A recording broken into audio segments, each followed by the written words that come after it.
Welcome to TB Talks BS Walks. I'm Brian. How y'all doing?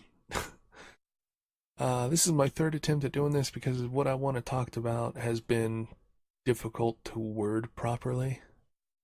And I have the convenience of editing, so you probably won't see any of that because I'll have cut it all out because that was the first 7 minutes of this video. But I want to thank you all for joining me this Tuesday. My parents are coming down, so that's why I'm doing this by myself. I haven't had time to get together with Tyler because I've been prepping for them and trying to get school done before they show up. And I wanted to make sure that we put out a podcast for this week. So I'm doing half the podcast now, and then Tyler should have his out hopefully Thursday. I kind of just told him if he'd release another one later. So you should have one from Tyler coming up here soon too, so that'll be nice. And then hopefully we'll get together at the end of this week and get next week up and ready to go. I want to thank everybody for the follows. Really appreciate that on Twitter. We're like at 229 or more now. We're growing pretty well, and you know, we only grow because y'all are checking in on us and listening and following and everything, so really appreciate that. We're kind of confining our videos down to Facebook and YouTube, so if you guys want to catch the videos, you're at the right place, is here at YouTube, and we hope you enjoy it. Definitely hit the likes and subscribe, and tell us what you think. First on the agenda today is the drawing. John did not get back with us, so I'm going to have to get together with Tyler and see how we want to continue this. We would like to give away a shirt, a hoodie, or a hat, but most of the people we come in contact with either aren't there as real people, they're, well, not real, or they're very real and have a lot of followers, so finding our message in that bunch of followers is a little difficult, one. And two, when they have that many followers, they really don't want us to know where they live just to be safe. And I understand that. So we may try to figure out a different way to handle it and let you all know on our next video. Going into Brian's moment, the BM that requires no medication. There's been, last video we talked about God of War. Excellent game. Definitely, if you have a PS4 or you're thinking about a PS4, this game is worth the PS4. It's a good game. So definitely look into that. I'm not going to go into that at all because I did last week. I will say this, it is past the 27th, and I did make known that there were a lot of games coming out for the Xbox on backwards compatibility on the 27th. So for those Star Wars fans out there, this was your day. This was the Jedi Academy, not Clone Wars. It's Commandos, Star Wars Republic Commando, Battlefront 2, Star Wars Knights of the Old Republic 2. All of that came out. I think not Rogue Squadron. What is it? Oh, Jedi Starfighter. That's what it is. This all came out on the 27th. So if you were interested or you didn't know, they are out now. You need to go to xboxlive.com to order these games, and they're about $10 a piece. I looked at the ones I was interested in. They were $10 a piece. So Battlefront 2 was $10. Star Wars Knights of the Old Republic 2 was $10. Star Wars Knights of the Old Republic, the original, was $10. Jade Empire was $10. So definitely check out xboxlive.com to get your original Xbox titles available for your Xbox One. And the Xbox 360 titles you should be able to order directly from your Xbox. That's where I actually saw the price for Knights of the Old Republic 2, which is an original Xbox title, so I was surprised to see that they actually were allowing people to buy from the Xbox now. So if you get a chance, check out xboxlive.com to see all the titles that became available as of the 27th and the 4th. And if you're on your Xbox One and are interested in these Star Wars titles, definitely look under the games, under the backwards compatibility. They're coming out there, and that's really exciting. All right. As far as gaming goes, I I have looked a little bit more into that Sea of Thieves. It looks pretty interesting. It looks like it'd be real fun if you had a good-sized crew to play with. I think playing by yourself might be a little bit of a boring process. Uh, but it's looking better. It's looking more interesting now. Tyler plays it. For those who are interested in knowing a little bit more, definitely leave a comment below for Tyler. But she's probably gonna be he's probably gonna talk to me about what I just talked about. Because I may have taken it too far. I don't know. I never know. I like doing the podcast and I like talking to y'all, but sometimes I feel like I take it a little too far. But anyways, definitely looking to Sea of Thieves. We got a lot of new titles that I'm getting impatient for. Anthem was one we talked about before. I'm getting impatient for that one. BioWare, EA is getting a group to work on Mass Effect and Dragon Age. I don't know if I mentioned that last video. I may have, but that's exciting news for those Mass Effect fans out there. I love the Mass Effect series all the way through Andromeda. I even liked Andromeda. There were a few like cosmetic issues I had, but overall I liked the direction. I just hope they can do better with the second one. Like, I hate to say that. I love Andromeda. I just hope they do better. Because Andromeda sucked. No, I liked Andromeda. I thought it was a very good game. It's kind of like with this God of War. The story is being developed. So it's always, when you deal with a series of anything, the first movie is always the development. It's always the grind of learning your character and getting attached with that personality and that person and their struggle and everything. So the second game is a little bit more free to be about the action, about the things you have to do. And you can see I'm already getting more animated about video games. I love video games. Okay. So you can get more animated. It's like Mass Effect 1. Everybody complained about traveling the planets. But you hear a lot of the conversation with your fellow players in the vehicle sometimes. Sometimes in the missions you do, they'll say something. You start getting attached to the personalities, and it's developing those characters for you, especially Shepard, depending on your Renegade or Paragon status. So I always found that neat because everybody liked 2. Everybody kind of liked the way 2 went. They complained about 3's ending, but they still kind of liked the gameplay of 3.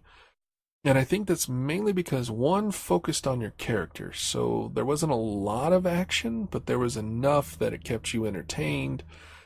And there was enough side missions to do that kind of keep you going just to see what it might do. So you kind of got close to Shepard. You kind of understood. Well, in making your own story, you kind of understood where it was going to go and what to look forward to. Then in the second game, you already had Shepard established, and they kind of take that away from you and then give it back. It's just really weird. But the characters you get, it's all that development over again with the new characters, but because you already know Shepard so well, you develop your relationship with the extra characters through combat. Like, everything happens to you guys, so you're constantly talking, constantly dealing with stuff, and you're trying to deal with a new crew, but you're still Shepard. And so 3 kind of brought it full circle, where you dealt with characters you had dealt with the entire game. I can't think of anybody really new in 3. Trying to remember all their names. Hold on, it's taking me a minute. There's only like 1 or 2 really new characters in 3. The rest are previous crew members that you have dealt with before. So you got Edie, and I keep on wanting to call him Santiago. I think I'm getting his last name, and that's it. I may not even get that right. It's been a while since I played 3.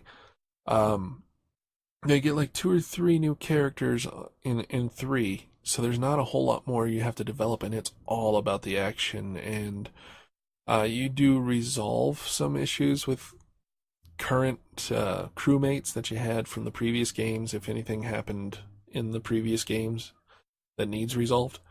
So to me, it was a fun experience, and Andromeda started that all over again. So now you're getting used to Ryder and his sister, and their dad. And I'm trying not to do any spoilers, even though that game's been out for a while now.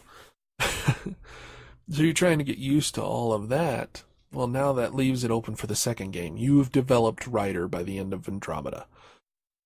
So, you know, you may get some new character introductions in the second one, but I'm hoping it allows for a lot more action than and Andromeda had a lot. Andromeda had a lot going on, a lot of side missions, a lot of action, a lot of things you could do and you had to come back for because you couldn't go there initially. And like the first planet you went to, you kept unlocking bits and pieces of it as you progressed through the story.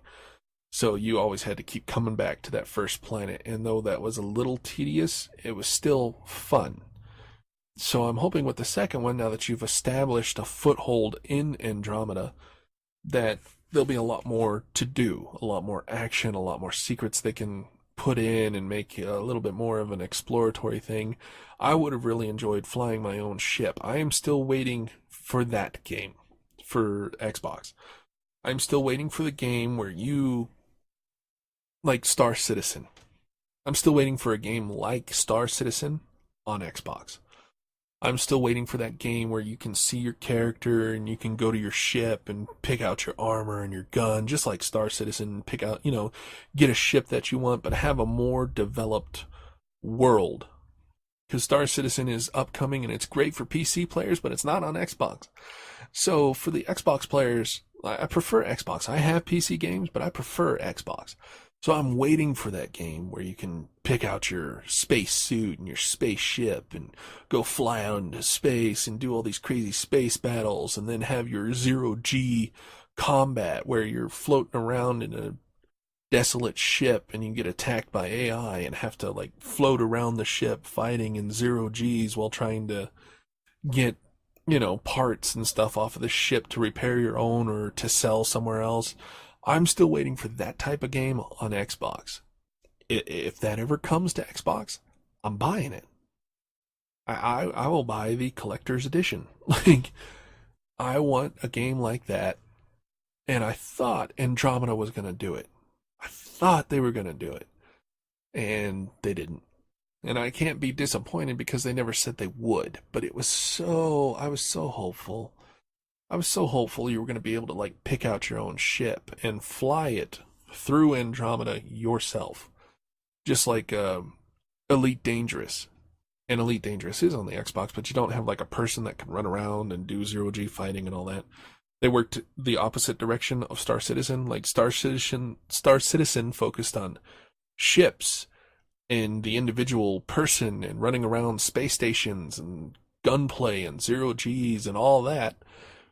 They focused on all of that and then built the universe around it, and they're still working on the universe. It's still expanding. Whereas Elite Dangerous took the opposite approach and did all the planets and a few ships, and are now starting to get all the other stuff, like landing on planets and getting used to the atmosphere changes and going through layers of the ozone to land your ship on a planet, and then you get on the little rover and can drive around on the planet, and that's really the only way you get off your ship is in the rover. Otherwise, you are on your ship all the time. So they're working in opposite directions, but one decided to go to Xbox and they're still working in an opposite direction. So you still don't have your person and can get out and repair your own ship and like fly out in zero-Gs and just float around in your spacesuit. And you have Star Citizen where you can go outside and float around in your own spacesuit, but you only have a limited amount of space stations and planets you can visit, but they're only on PC. So it's frustrating. Sorry about that. I just hit my table. So it's frustrating that we don't have a game like that for Xbox. I would love that. And yeah, so I'm I'm hoping the new Andromeda gives us a little bit more customization. As far as like the ship goes, as far as Rider goes, I think there were a lot of customization options with the armor and everything, and I would like it with the crew. I don't think I really had anything for the crew. Like they just kind of had their set stuff that they showed up in. Wasn't really anything special about it. I still like the original where you could change your crew's outfits and their armor and everything. So I'm hoping in 2 they do a little bit more customization as far as that's concerned. So there's that for you. So we're getting Mass Effect back and Dragon Age. So for those of us who played through all of Dragon Age Inquisition and did all the side missions and everything, that was a lot of work. It was a lot of work. For those of us who finished that and want to continue the story, we have hope. They are planning on releasing both of those games so we can see the outcomes. So that's the news I have for you in Brian's Moment on games. If you have a game you would like me to check out, depending on the game, I'll either play it or I'll see what I think of a game. And you guys can kind of get me caught up in different genres. I'm a very story-driven player. So if you have a good storyline game that I haven't mentioned before or that you think I might be interested in, definitely leave it in the comments below. I'm still undecided. Most likely when you see this, all you're going to see is that we don't have a winner for the drawing and then my whole rant on games. There was a whole rant in between. If you don't mind the political charge of gun control, I'm trying to be very... I kind of went on a rant about before I did the whole thing on video games. If you would like to see that rant, message me on Twitter. Just once I get a certain amount, I'll release the full unedited so you can see what I talked about. But to me, it was kind of personal, and I sometimes go too far without Tyler, and I may have gone too far this time. I don't know. I'm self-conscious about my political opinions. I don't like talking about them. When I do talk about them, I try to be open-minded. And I don't think I was very open-minded in this last rant. So if you would like to hear that, go ahead. If you're just happy with this, just the games, don't message anything. Because it's a lot more fun for me to talk about games than what I feel politically about gun control or David Hogg or any of that stuff. So if you don't care my opinion on that stuff, good on you. Thank you. I really don't want to talk about it. It just gets on my chest and I end up exploding, and then I regret every moment of it. So if you want to see that, I'll leave it up there if I get enough comments for it, enough questions about it. If you don't care and you just like my rant on video games and, the information on the drawing, then that's what you're getting right now. I'm just going to cut out the middleman. Just right down the center. I'm just going to cut it out. I want to thank everybody for the follows on Twitter and for the support. We really appreciate it. We really like you guys coming out and listening to us for an hour or 30 minutes or whatever you have time for. I really appreciate that. You can find us on YouTube, TB Talks, BS Walks, of course, Twitter, which you probably got a message saying that this video was out. And follow us there, and you'll get notifications whenever a new video comes out. Our Twitter guy, Matt Yockey, kind of keeps an eye on it for us. We keep trying to find people to interview. If you would like an interview, contact us. Most likely we'll be contacting you to see if you want to do an interview with us. If you want us to see a new game, comment, leave us a message on Twitter, comment on Twitter. It's best if you leave a message if you want us to see it, just because the Twitter amount that goes by, I don't always see. Like our Twitter guy sometimes does, And he'll catch it when we're mentioned or when you guys want to talk to us, but not all the time. There's just so much going on. And we follow so many people. We follow a lot of people. And so their messages are constantly popping up. So, or their tweets are constantly popping up. So definitely leave us a direct message so we can get to you. So, again, thanks everybody. Hope you liked it. If you want to hear my rant on gun control and all of that, message me on Twitter. If you don't care, then I hope you enjoyed the video. All right, we'll see y'all later, and the next person you should hear from is Tyler. All right, everybody have a good week. Bye.